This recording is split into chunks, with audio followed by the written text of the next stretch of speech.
Hello, so this video is all about planning and all about 2021. I hesitate to say goal setting, and I will absolutely not say New Year's resolutions. I feel like there are kind of two, three-ish kinds of people whenever the New Year rolls around, and there are people that love making goals, and there are people that are like, why would I make that? It's gonna fail anyway. So this year, instead of doing some massive planning session about 2021 and basing all of these goals on information I can't even, I don't even have yet, I decided I'm gonna come at it a little bit differently this year. So what I've done is I've actually created a little worksheet. This is what it looks like. And it's actually free. So if you wanna fill out this worksheet too, I'll put it in the description box below. I am not gonna crap on 2020. It definitely had its challenges, but it had its joys. So with this little worksheet that I've created, I have priorities. And so I don't know why goals and priorities are different to me, but they just are. I think goals kind of makes me seem like I will achieve it at some point, and priorities just means I'm gonna focus on this.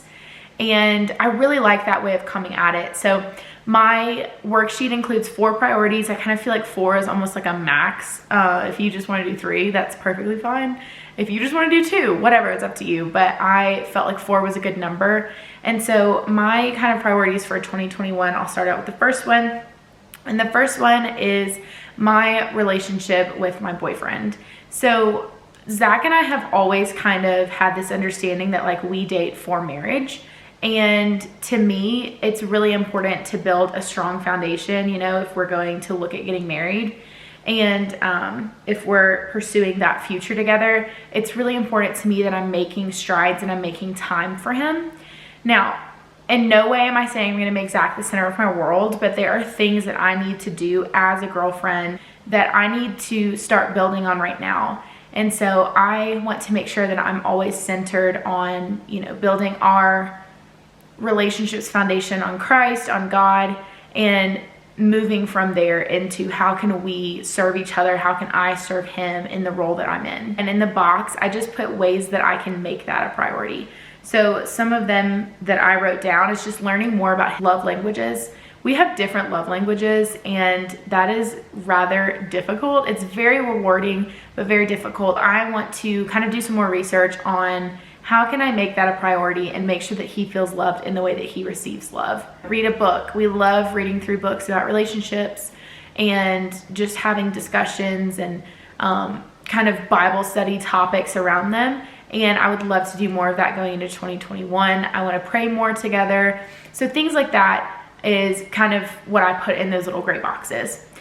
So my second priority is, of course, we all know what it is. It's gonna be health and lifestyle related. I remember a couple of years ago, I was eating the healthiest I've ever eaten. I was feeling the best. I was at like my smallest weight, but honestly, I just felt so good in my body. I felt like I was treating it right. And this past year, I was doing really good. Ironically enough, I was great in quarantine until I got back to Mississippi, and it just like plummeted. I ate like crap. I never worked out. It was just like a disservice to my body and to myself. And it really reflects mentally too. So this year I want to make sure I'm prioritizing not just like, oh, eat healthy and work out more.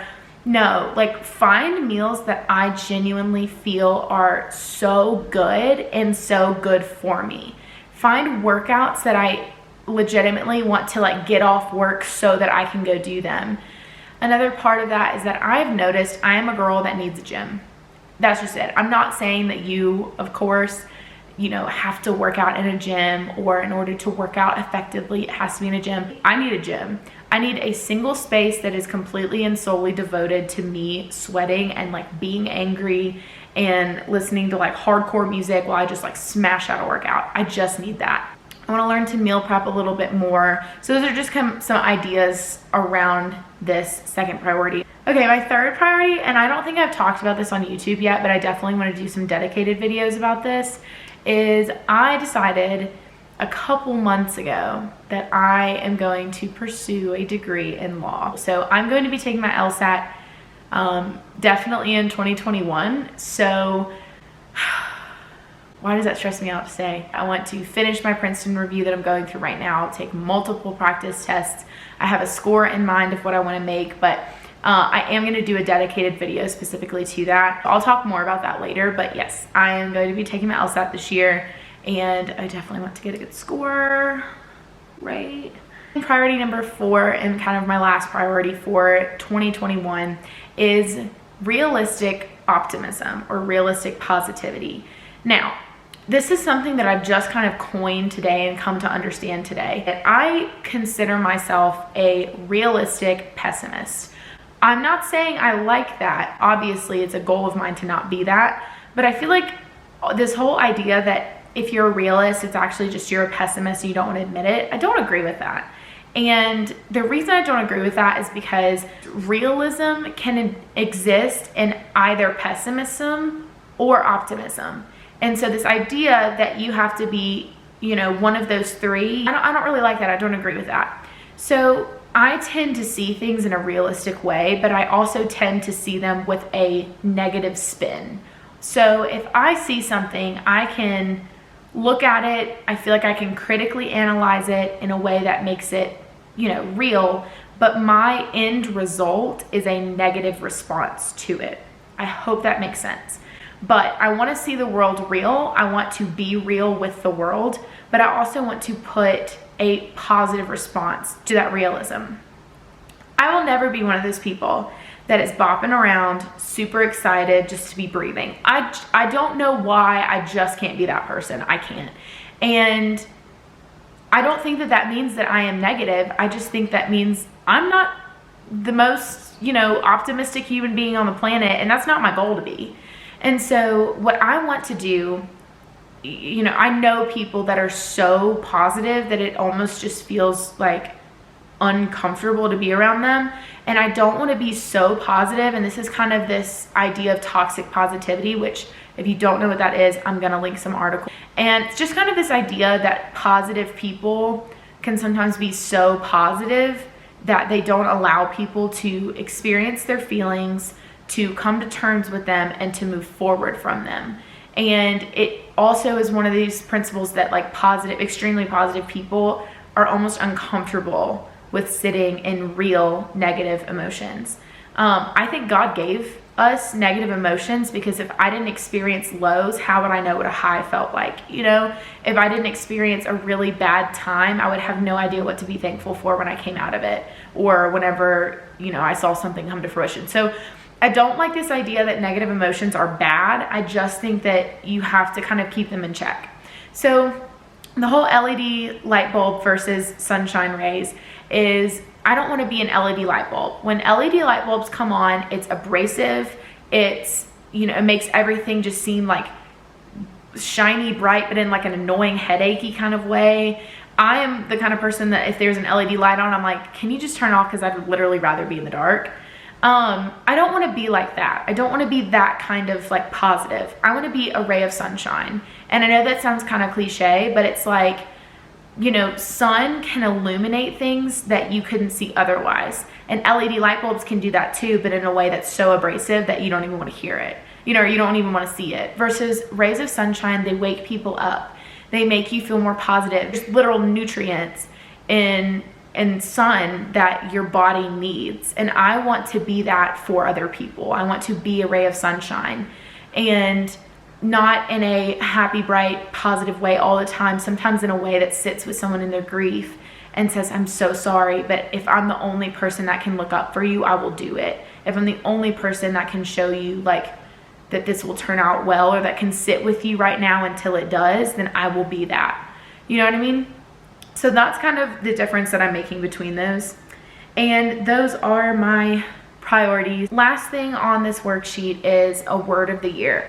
I was kind of like sitting in the car doing something, and I was like, God, are we doing that like word of the year again? Or was that like just a last year thing? What's going on? And God was like, think about your year. And I was like, okay. And I kind of thought about it, and this word of new kept coming up. And it's not a surprise. I'm going to graduate this year. My sister's getting married, so I'm going to have, you know, a new member of the family. I'm gonna have a new job, a new place to live, like just a lot of newness. And so within that, these kind of go hand in hand. So the word that I feel like God kept bringing up was the word new. And what verse kind of also came to mind, and I was like, how do these relate, until I really thought about it, was Jeremiah 12:5. So the passage talks about, like, if you can't even, run with men, how are you going to compete with horses? If you stumble in safe country, how are you going to make it through the thickets of Jordan? And so it kind of has this idea of perseverance. And I think I kind of understand how those correlate, because to me, new is change and change is hard. And hard means I have to persevere. I feel like God is trying to build a foundation, in that, like, if I can't get through this in a positive, in a patient and gracious manner, then how am I going to get, 5 years down the line? Like, it just, this idea of newness meeting perseverance and how those correlate together. So I don't fully understand even still now, like, what those two mean together, but I'm excited to find out. I'm excited and nervous to find out. If you fill this out, like, I would love to know. You don't have to, like, send it to me or anything. I just, like, really like to know when stuff's beneficial and useful. So if you did that, let me know. If you want to see it, it's in the description box. If you have any questions, let me know. But I really wish that if you love planning, and if you love goal setting and talking about priorities and getting your mindset right before you go into something, then hit the subscribe button, because I am planning as of right now to do this for the rest of the year, once a month, uploading a video that has a reflection and a priority setting for the next month. So I hope that your 2021 has started off to a great start. If it hasn't, please don't think negatively about it. It's gonna be great, and you're amazing. 2021 is gonna be amazing. It's also gonna be hard, because that's just how years are. But anyway, I digress. I love you, and I will see you in the next video. Bye. Let's see, I literally have a tripod upstairs. I could literally walk upstairs and get a tripod and completely solve all these problems. Yet here I am making a tripod out of computers and a popcorn bowl. There's construction workers working right now, because we live in a construction zone, and it's kind of driving me insane. Just kind of thinking and reminiscing. I